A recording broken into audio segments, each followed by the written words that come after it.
Jamii tunaoishi bwana inatuaminisha vibaya sana kwenye maisha ya leo. Imetujengea kwamba mtizamo na msimamo ambao tunaamini na tunakuwa wengi tunakaa nao kwenye jamii kwamba tunaamini siku zote watu wenye hela kwanza Freemason wana roho mbaya, wametoa kafara, nini. Sasa hicho kitu kimekuwa ni kikwazo kikubwa ambacho kinakuwa kinarudisha sana vijana nyuma ili kusogea kwenye mafanikio, kutokana watu wenye hela wote wamejengea msimamo mbaya kwenye jamii, tofauti na ambavyo hali ilivyo. Yaani baadaye tuwafundishe kwamba bwana, tafuta hela, kuwa na malengo, lakini ipangilie fedha yako ili uweze kuendelea mbele, uitunze ijifika mbali. Sasa hizo kauli ambazo mara nyingi zilikuwa zimetolewa na tutangulia na wazazi na nini, zimekuwa ni kikwazo kikubwa cha kurudisha watu wasiendelee mbele. Ndio maana maskini wamekuwa ni wengi, na siku zote tuseme umaskini tumekuwa wengi kwa sababu umaskini asilimia kubwa huu unaanzia kwenye akili. Yale ya nje ambao unayaona mara nyingi siku zote yamekuwa ni reflection ya kutoka kichwani, kwa sababu mtu mwenye akili ya kimaskini hata kimpa bilioni 1 leo yote ataipoteza, kwa sababu akili yake bado hajajengwa na haina akili ya kutajiri.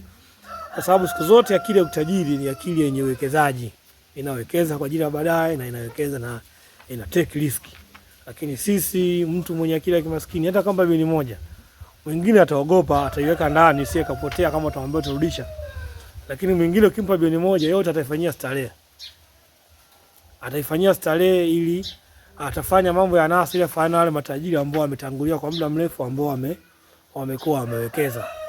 Ndio maana hata leo ukiangalia tajiri wa Ulaya na tajiri wa Afrika au tajiri mweusi, sisi wengine weusi ambao bado hajitambua, unashangaa anavaa cheni ya bilioni nini, vitu vingine ambavyo havina maana.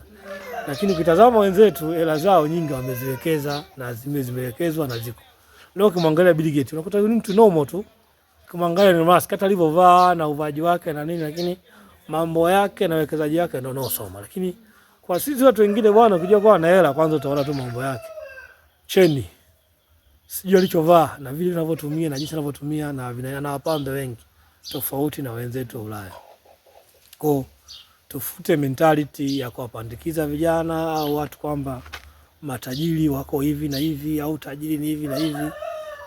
Na nimegundua ukiwa na hela lazima una msimamo, kwa sababu kuna watu wengine wanataka wakuchezee kwa sababu una hela, lakini mwisho wa siku ndio hivyo. Kwa tujitahidi kujenga msimamo tukiwa na hela, ukiwa na hela zako na nini na maisha yako. Lakini pia tutoe hizo negative kuhusu matajiri ambao tunakuwa tunawaambia wale watu ambao bado sio matajiri.